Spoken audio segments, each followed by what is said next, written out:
শিক্ষার্থী বন্ধুরা স্বাগত। নতুন সকাল, নতুন সূর্য, কিন্তু প্রত্যাশা একটাই, আমরা কবে গৃহবন্দী দশা থেকে মুক্তি পাব। কোভিড-19 আমাদের সমস্ত জীবন, যাপিত জীবনকে স্তব্ধ করে দিয়েছে।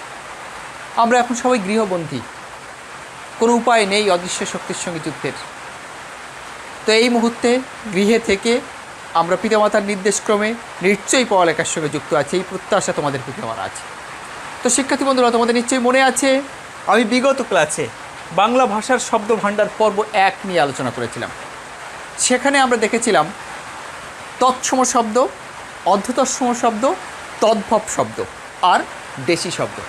তৎসম থেকে কিভাবে অর্ধতৎসম হলো, অর্ধতৎসম থেকে কিভাবে তদ্ভব হলো, এটা আমরা দেখেছিলাম রূপান্তর, এবং অতঃপর আমরা দেশি শব্দ দেখেছিলাম, তদ্ভব শব্দ দেখেছিলাম, তারপরে অতঃপর দেখেছিলাম দেশি শব্দ। আমি বলেছিলাম বাংলা ভাষার শরীর জুড়ে মাত্র 5% শব্দ হচ্ছে আমাদের দেশি শব্দ। তো শিক্ষার্থী বন্ধুরা, আজ আমরা দেখব বিদেশি শব্দের আরবি এবং ফার্সি শব্দ সম্পর্কে। তোমাদের নিশ্চয়ই মনে আছে 1204 সালে মুসলমানদের আগমনের পরে এদেশে আরবি এবং ফার্সি শব্দের প্রচলন শুরু হয়, এবং সেটা আজ আমাদের প্রতিপাদ্য বিষয়। তো তার আগে তোমরা যদিও আমাকে চেনো, জানো, তবুও আমি আমার পরিচয় পুনরায় দিচ্ছি। আমি দেবপ্রসাদ মণ্ডল, সহকারী শিক্ষক, Bangla, Khulna engineering university school, KUET campus, Khulna. তো আজ আমরা একটু দেখে নিই। তোমরা নিশ্চয়ই জানো একটা পরিপূর্ণ ব্যাকরণের 4টি অংশ। এই 4টি অংশ ছাড়া পরিপূর্ণ ব্যাকরণ হয় না। ধ্বনিতত্ত্ব, রূপতত্ত্ব বা শব্দতত্ত্ব, বাক্যতত্ত্ব আর অর্থতত্ত্ব। তাহলে আমরা যেটা পড়ছি বাংলা ভাষার শব্দ ভাণ্ডার, সেটা কোন অংশের আলোচ্য বিষয়? রূপতত্ত্ব বা ধ্বনিতত্ত্বে। তোমরা অবজেক্টিভ প্রশ্ন পড়লে কিন্তু উত্তরটা সঠিকভাবে হবে। রূপতত্ত্বের আর এক নাম কি? কি? রূপতত্ত্ব বা শব্দতত্ত্ব। তাহলে শব্দ ভাণ্ডার কোন বিষয়ের আলোচ্য বিষয়? কোন অংশের ব্যাকরণের? রূপতত্ত্ব বা শব্দতত্ত্বের। মনে রেখো। এবার আমরা চলে আসি, আজকের পাঠ হচ্ছে আরবি ও ফার্সি শব্দ। তো আমরা কী শিখব শিক্ষার্থী বন্ধুরা? আমরা শিখব শব্দের শ্রেণীবিভাগ ব্যাখ্যা করতে পারবো। যদিও পূর্বের ক্লাসে আমি শব্দের শ্রেণীবিভাগ ব্যাখ্যা করেছিলাম, তবুও হয়তো অনেকেই উপস্থিত ছিলে না, বা পুনরায় ভিডিওটা যেয়ে দেখেছো, অসপাটিতে যেয়ে দেখেছো। তারপরেও আমি আরেকবার বলবো। আর আরবি শব্দের সংজ্ঞা ও বৈচিত্র্য বিশ্লেষণ করতে পারবে, আর বাংলা ভাষার প্রচলিত ফার্সি শব্দের বৈচিত্র্য শনাক্ত করতে পারবে। মানে আমরা আরবি শব্দ জানতে পারবো আর ফার্সি শব্দ জানতে পারবো। আরবি শব্দ কিন্তু প্রচুর পরিমাণে, এবং আরবি ফার্সি খুব কাছাকাছি শব্দ। তোমাদের কাছে খুব কনফিউজড হয়ে যায় কখনো কখনো আল্লাহ আরবি আর খোদা ফার্সি, এরকম একটা ব্যাপার তোমাদের মধ্যে চলে আসতে পারে। মানে কি করি, কি হবে? তো দেখা যাক আমরা ভিজুয়ালের মাধ্যমে কতটা মনে রাখতে পারি। আর ভিজুয়াল যদিও নাও হয়, আমরা ছন্দে ছন্দে মনে রাখার চেষ্টা করব।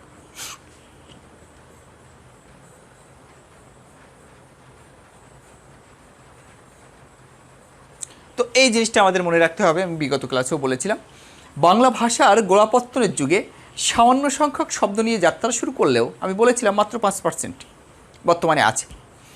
নানা ভাষার সংস্পর্শে এসে শব্দভাণ্ডার বহুল পরিমাণে বৃদ্ধি পেয়েছে।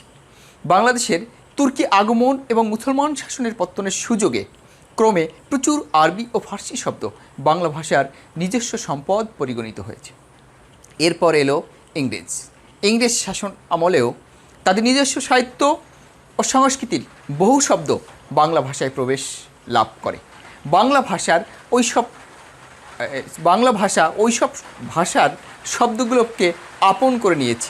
এভাবে বাংলা ভাষার যে শব্দ সম্ভারের সমাবেশ ঘটেছে, সেগুলোকে পণ্ডিতগণ কয়েকটি ভাগে ভাগ করেছেন। এটা কিন্তু খুব গুরুত্বপূর্ণ একটা বিষয়।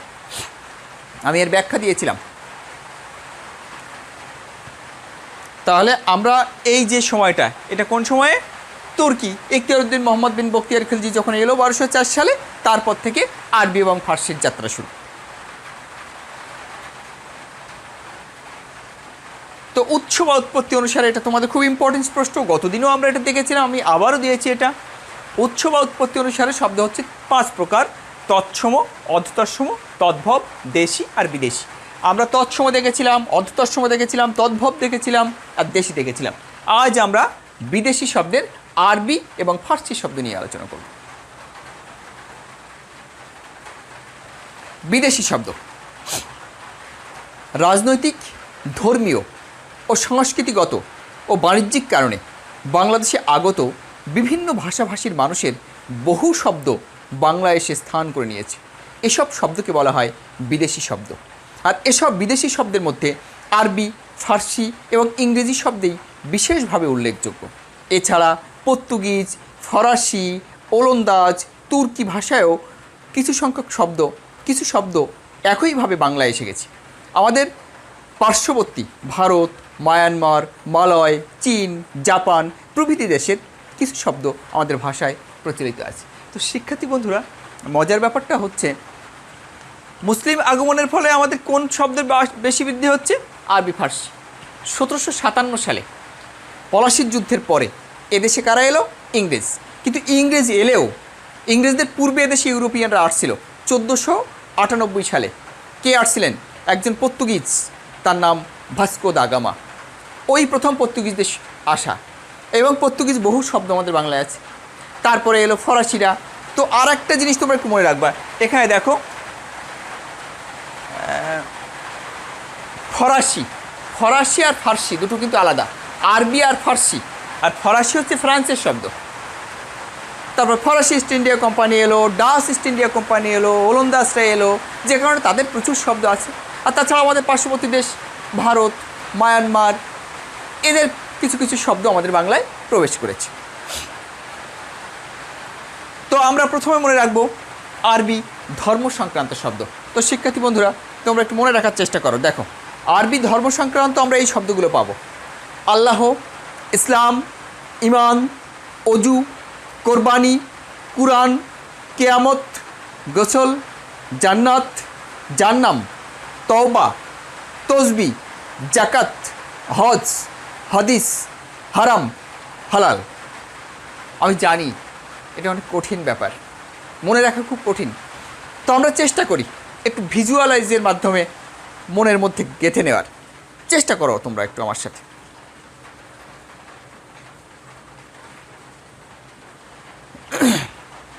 আরবি: আল্লাহ, ইসলাম, ইমান। আল্লাহ, ইসলাম, ইমান। ইমানের 5টি অঙ্গ তোমরা জানো, আরবি শব্দ। এরপরে অজু, কোরবানি, কুরআন। অজু, কোরবানি, কুরআন। আচ্ছা, মনে থাকছে? এদিক থেকে মনে রাখতে পারো, কুরবানি, কোরআন, অজু। আচ্ছা, তারপরে কিয়ামত, গোসল, জান্নাত। কিয়ামত, গোসল, জান্নাত। আমরা একটু ভিজুয়ালাইজের মাধ্যমে মনে রাখি। এই ভিজুয়ালাইজের মাধ্যমে হলে হয় কি, তোমাদের মাঝে মাঝে পরীক্ষার হলে এরকম পড়তে পারে, গোসল। ও সাদ, যে একটা গোসল কোন ভাষার শব্দ? সাদ দেখাইছিল দুটো ছোট্ট ছোট্ট বাচ্চা, কি সুন্দর গোসল করছে। এরকমভাবে তোমাদের মনের মধ্যে গেঁথে নাও। জাকাত, তসবি, তওবা। জাকাত, তসবি, তওবা।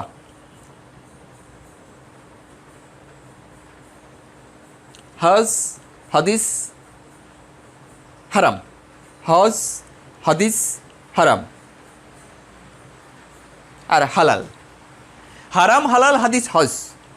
হারাম হালাল দুটোই কিন্তু আরবি শব্দ, এবং আরবি ধর্ম সংক্রান্ত। তোমাদের মনে রাখতে হবে, ধর্ম সংক্রান্ত আরবি শব্দ আলাদা, প্রশাসনিক কিছু আছে, আর কিছু বিবিধ আছে। তো প্রশাসনিক আর বিবিধটা আমরা একসঙ্গে মনে রাখবো। আর এই আমি যেগুলো দেখাচ্ছি এগুলো কিন্তু আরবি শুধুমাত্র ধর্ম সংক্রান্ত শব্দ।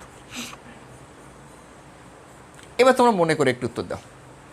3টি আরবি শব্দ বলো, তোমরা অনেক জানো। হারাম, হালাল, আল্লাহ, কিয়ামত, গোসল, কত কিছু দেখলে।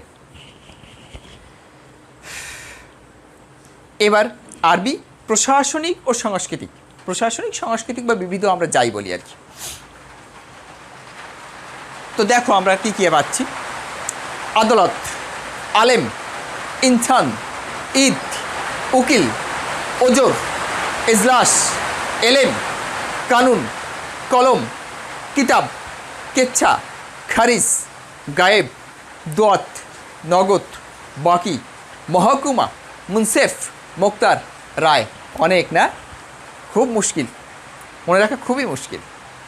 তো দেখা যাক আমরা একটু ভিজুয়ালাইজের মাধ্যমে মনে রাখার চেষ্টা করি, পারি কিনা। আদালত, আলেম, ইনসান। ইনসান মানে আমরা জানি জনতা, আলেম প্রধান, ধর্মীয় প্রধান।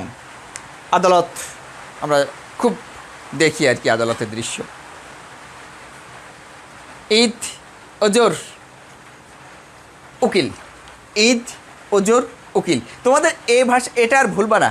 তোমরা অনেকেই আমার উপর খেপে যাচ্ছ, যেমন পরীক্ষা আমি যখন ক্লাসেই সরাসরি ছিলাম, আমি যখন এটা দেখাতাম, তোমরা অনেকেই আমার উপর মানে যারা ব্রাজিল সাপোর্ট করতে, তারা এই নেইমারের এই যে ঢপ দেওয়ার দৃশ্য, এটা ওজোর, এটা তোমরা আমাকে অনেক প্রতিবাদ করতে তোমরা, কিন্তু এই জন্যে বেশি মনে থাকবে এটা। তাহলে ঈদ, ওজোর, উকিল। এজলাস, কানুন, কলম। এজলাস, কানুন, কলম, এটা কিন্তু একটা ইম্পর্টেন্স, এটা পড়ে খুব। কলম আরবি প্রশাসনিক শব্দ। আরবি কিতাব, কেচ্ছা, খারিজ। কিতাব, কেচ্ছা, খারিজ। এই যে কেচ্ছা শোনোনি, কিতাব মানে তো বই, কেচ্ছা মানে কি, কোনো খারাপ কথা বা কোনো মুখরোচক কথা। আর খারিজ মানে কি, আমি কোনো কিছু তোমার কাছে পেশ করলাম, তুমি বলে হবে না। আমরা ক্রিকেটের ভাষায় কি দেখি, সরে যাও সরে যাও। আর আমাদের ফুটবলের ভাষায় কি দেখি, আর মানে রেফরি দৌড়তে থাকে। দোয়াত, এলেম, গায়েব। দোয়াত, এলেম বা এলেম, দোয়াত, হারিয়ে যাওয়া, মানে খুঁজে না পাওয়া, সেটা হচ্ছে গায়েব। এরপরে আরবি নগদ, বাকি আর মহকুমা। মহকুমা মানে কি, একটা অঞ্চল। তাহলে নগদ, বাকি, মহকুমা। নগদ বাকি দুটোই কিন্তু আরবি প্রশাসনিক। রায়, মোক্তার, মুনসেফ। রায়, মোক্তার, মুনসেফ। রায়, মোক্তার, মুনসেফ। এবার এগুলোও যদি আমাদের মনে না থাকে, তাহলে আমরা ছন্দে ছন্দে মনে রাখার চেষ্টা করব। আমরা দেখো, আমরা একটু এই ছন্দটা তোমরা একটু লেখো। আল্লাহ, ইসলাম, অজু, গোছল, কোরআন। তোমরা আমার সাথে লিখতে পারো। আল্লাহ, ইসলাম, অজু, গোছল, কোরআন। অজু, গোছল, কোরআন। হজ, জাকাত। এই হজ একটা জ দিলেই হবে আধুনিক বাংলা বানানে। জাকাত, হারাম, হালাল, ইমান। হারাম, হালাল, ইমান। মোক্তার, রায়, জাহান্নাম, খারিজ, আদালত। মোক্তার, রায়, জাহান্নাম,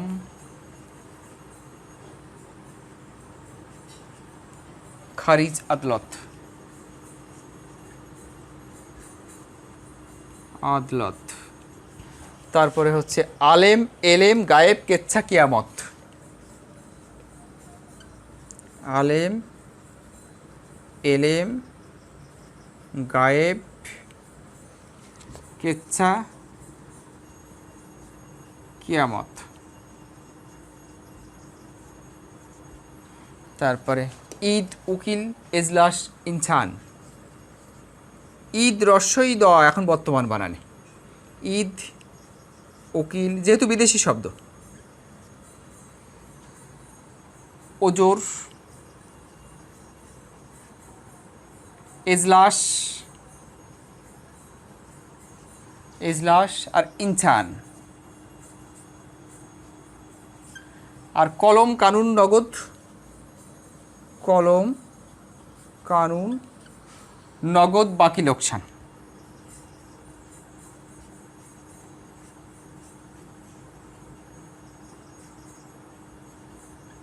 এইভাবেই ছন্দে ছন্দে মনে রাখবা। এই যে আল্লাহ, ইমান, অজু, গোসল, কোরআন, হজ, জাকাত, হারাম হালাল, ইমান, মোক্তার রায়, জাহান্নাম, খারিজ আদালত, আলেম এলেম, গায়েব, কেচ্ছা, কিয়ামত, ঈদ, উকিল, ওজোর, এজলাস, ইনসান, কলম, কানুন, নগদ, বাকি, লোকসান। এভাবে ছন্দে ছন্দে মনে রাখলে আজীবন মনে থাকবে, কারণ তোমার ওই বিসিএস পরীক্ষাও কিন্তু এই প্রশ্নই আসবে এইভাবে। এরপরে আমরা চলে আসি ফরাসি। ফরাসি আর ফার্সি কিন্তু আলাদা, আমি আগেই বলেছিলাম। ফার্সি মানে আরবি ফার্সি, আর ফরাসি মানে ফ্রান্স। ফার্সি ধর্ম সংক্রান্ত। এখানে আমরা পাবো খোদা, গুনাহ, দজক, নামাজ, পয়গম্বর, ফেরিস্তা, বেহেস্ত, রোজা। দেখো আমরা আল্লাহ পেয়েছিলাম আরবিতে, আর ফার্সিতে পাচ্ছি খোদা। এবার একটু ভিজুয়ালাইজ করি আমরা। দজক, গুনাহ, খোদা। দজক, গুনাহ, খোদা। নামাজ, পয়গম্বর, ফেরেশতা। নামাজ, পয়গম্বর, ফেরেশতা। বেহেস্ত, রোজা। বেহেস্ত, রোজা। মনে থাকবে? এবার একটু মনে করে বলার চেষ্টা করো। দুটি আরবি শব্দ বলতে পারবা? আরবি প্রশাসনিক, ওই যে নগদ, বাকি, এগুলো ছিল আরবি প্রশাসনিক। আর ফার্সি ধর্ম সংক্রান্ত একটু আগে দেখলাম, নামাজ, পয়গম্বর, এই ধরনের আছে আর কি। আচ্ছা, এবার আমরা একটু চলে আসি ফার্সি প্রশাসনিক ও সাংস্কৃতিক। প্রশাসনিক ও সাংস্কৃতিক। এখানে আমরা পাচ্ছি কারখানা, চশমা, এগুলো খুব ইম্পর্টেন্ট। চশমা, জবানবন্দি, ওই যে আদালতে যে জবানবন্দি দেয়, তারিখ। তারিখ ভীষণ ভীষণ ইম্পর্টেন্স। তারিখ, এই তারিখের আবার ব্যাপার আছে। তারিখের প্রথমের থেকে 4টে পর্যন্ত, পয়লা, দোসরা, তেসরা, চৌঠা, এটা হচ্ছে হিন্দি নিয়মে, আর বাকিগুলো তোষক। তোমরা নিশ্চয়ই আরামের জন্য একটু তোষক ব্যবহার করো না, নিচে বেড কাভারের নিচে থাকে। দফতর, দফতর মানে কি? কোনো প্রধানের বসার যে জায়গা, সেটা হচ্ছে দফতর। দরবার, দরবার কি? দরবারটা হচ্ছে কোনো কাজের জন্য, যেমন ওই যে আর্মি বা বিডিআর বলছি, বাংলাদেশ বর্ডার গার্ড, ওরা যখন দরবারে বসে, মানে অনেক মানুষজন আসে, তাদের নেতা টেতা দিয়ে তাদের প্রধানরা আসে, তখন সেরকম। দোকান, দস্তখত, দস্তখত মানে কি? স্বাক্ষর। দৌলত, ধন দৌলত। নালিশ মানে কোনো কিছু অভিযোগ জানানো। বাদশা তোমরা জানো, বান্দাও জানো, বেগমও জানো, মেথরও জানো, আর রসদ। এইগুলো হচ্ছে আমাদের প্রশাসনিক, সাংস্কৃতিক ও সাংস্কৃতিক শব্দ। কারখানা, চশমা, জবানবন্দি। কারখানা, চশমা, জবানবন্দি, এইভাবে মনে করতে হবে। কারখানা, চশমা, জবানবন্দি। তারিখ, তোষক, দপ্তর। তারিখ, তোষক, দপ্তর। দপ্তর মানে কার্যালয়। দরবার, ওই যে দেখো দরবার। দরবার আর দস্তখত। দস্তখত মানে স্বাক্ষর, এই যে নজরুল ইসলাম। আর দোকান, দরবার, দস্তখত, দোকান। দরবার, দস্তখত, দোকান। এরপরে চলে আসি বাদশা, নালিশ, দৌলত। বাদশা, নালিশ, দৌলত। বেগম, বান্দা, বেগম, মেথর, রসদ। বান্দা, বেগম, মেথর, রসদ। তোমরা নিশ্চয়ই জানো, বান্দা আল্লাহের বান্দা, বেগম, মেথর যারা ময়লা আবর্জনা পরিষ্কার করে, আর রসদ। এরপরে ফার্সি বিবিধ। আমরা বিবিধ অল্প কয়েকটা শব্দ পাবো। আদমি, আদমি মানে তোমরা নিশ্চয়ই জানো, জনগণ। আমদানি মানে যেটা দেশে আনা হয়। জানোয়ার, জানোয়ার। জিন্দা মানে যে জীবিত থাকে। নমুনা, কোনো নমুনা মানে কি? কোনো জিনিসের ডুপ্লিকেট, মানে এই জিনিসের এরকম ফটোকপির মতো। বদমাশ, রফতানি, আর হাঙ্গামা। হাঙ্গামা মানে গ্যামজাম বাদে যেটা। এবার আমরা একটু ভিজুয়ালাইজ দেখি। আমদানি, জানোয়ার, আদমি। জানোয়ার, আমদানি, আর আদমি। তারপরে আসে জিন্দা মানে যে জীবিত আছে, আর নমুনা, নমুনা যেটা আর হচ্ছে বদমাশ। বদমাশ দেখছো কি বাজে কাজ করছে। আমরা সবসময় মাদককে ঘৃণা করি, মাদক গ্রহণ করছে, নিশ্চয়ই বদমাশ। রপ্তানি আর হাঙ্গামা, দেখো গ্যামজাম বেঁধে গেছে, মারামারি করছে, এটাও আমরা ঘৃণা করি বা এড়িয়ে চলবো। আর রপ্তানি মানে যেটা পাঠানো হয়, আর আমদানি মানে যেটা আনা হয়। এবার আমরা একটু ছন্দে ছন্দে মনে রাখবো। খোদা, গুনাহ, দোজখ, নামাজ, পয়গম্বর। মনে রাখো, লেখো আমার সাথে, লেখো। তোমরা আবার ভাববা যে শুধু শুধু আমাদের দিয়ে লেখাই নিচ্ছে, ছাড় তো নিজেই লেখে না। লেখো আমার সাথে। খোদা, গুনাহ, গুনাহ, দোজখ, নামাজ, পয়গম্বর।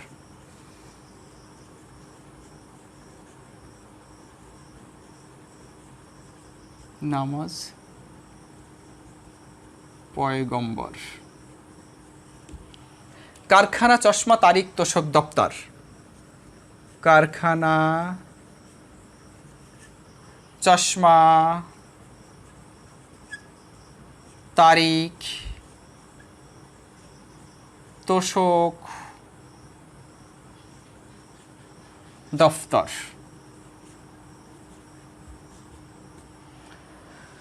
রোজা, ফেরেশতা,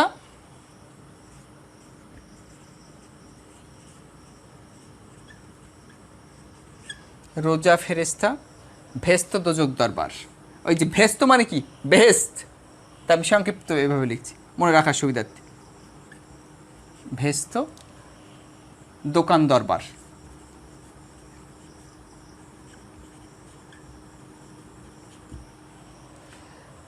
আমদানি, রপ্তানি, জিন্দা জানোয়ার। আমদানি, রপ্তানি, জিন্দা জানোয়ার।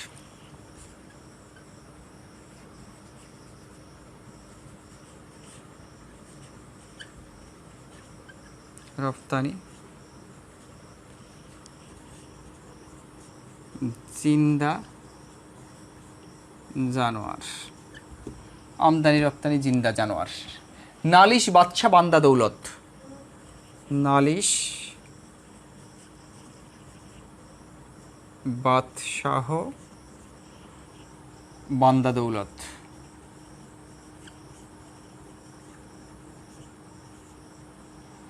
বেগম, মেথর, নমুনা, দস্তখত।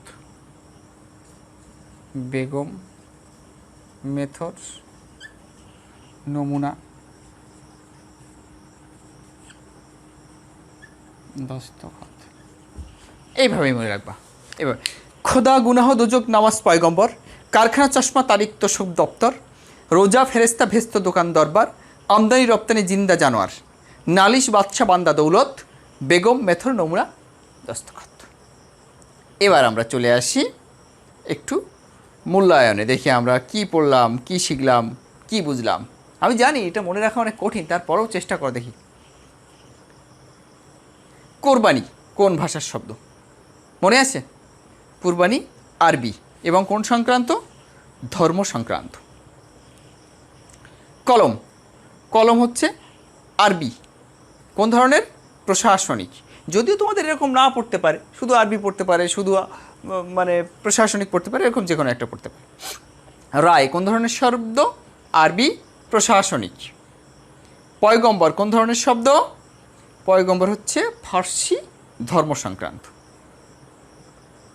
তোমার মনে কঠিন, চেষ্টা করো, একটু চেষ্টা মনে রাখা চাই। দোজখ কোন ভাষার শব্দ? দোজখ হচ্ছে ফার্সি, ধর্ম সংক্রান্ত। আমার নিজেরও কিন্তু মাঝে মাঝে উল্টে যায়, তোমাদের দোষ দিয়ে লাভ নেই, কারণ এটা আসলে একটা জটিল প্রক্রিয়া। হাঙ্গামা, হাঙ্গামা হচ্ছে ফার্সি, বিবিধ। সরি, দস্তখত, দস্তখত হচ্ছে ফার্সি, প্রশাসনিক, আর হাঙ্গামা হচ্ছে ফার্সি, বিবিধ। রফতানি, রফতানি হচ্ছে ফার্সি, বিবিধ। এই ছিল আজকে আমাদের মূল্যায়ন। আমি জানি তোমরা অনেকে অধৈর্য হয়ে যাচ্ছ যে এতক্ষণ ধরে শুধু আরবি ফার্সি, আরবি ফার্সি, কী করি ছাড়, পারছি না, মনে থাকছে না। হতাশ হওয়া যাবে না। আমাদের সব কিছুতে পজিটিভ মাইন্ড আনতে হবে, আমাদের সব কিছুতে ইতিবাচক দৃষ্টিভঙ্গি থাকবে, তবেই আমাদের উন্নতি আসবে। হতাশা কখনোই ভোগা যাবে না। এবার দ্বিতীয়, এবার আমরা একটু বাড়ির কাজটাকে লিখে নিই দ্রুত। আরবি ফার্সি শব্দের উপর একটি তালিকা তৈরি করো। তো তোমাদের তালিকাটা হচ্ছে তোমরা যেটা মুখস্থ করছো, আমি তোমাদের দুটো সহজ কৌশল দিয়েছি। আরবি এবং ফার্সি শব্দের এরকম একটা ছন্দ করে দিয়েছি। এই ছন্দগুলো তোমরা মুখস্থ করে খাতায় লিখে অবশ্যই আমার কাছে আমাদের ইনবক্সে জমা দেবে। আমি পরবর্তী দিন তোমাদের নাম এবং কে কোথার থেকে কোন স্কুল থেকে অংশগ্রহণ করেছো সেই তালিকা প্রকাশ করব। তো শিক্ষার্থী বন্ধুরা, অনেক ধন্যবাদ। অনেক ভালো থাকো, সুস্থ থাকো, অবশ্যই সাবধানে থেকো, আর অবশ্যই অবশ্যই বাড়ির বাইরে যাবে না এবং স্বাস্থ্যবিধি মেনে চলবে, বারে বারে হাত ধোবে এবং অবশ্যই হ্যান্ড স্যানিটাইজ ব্যবহার করবে। ভালো থেকো।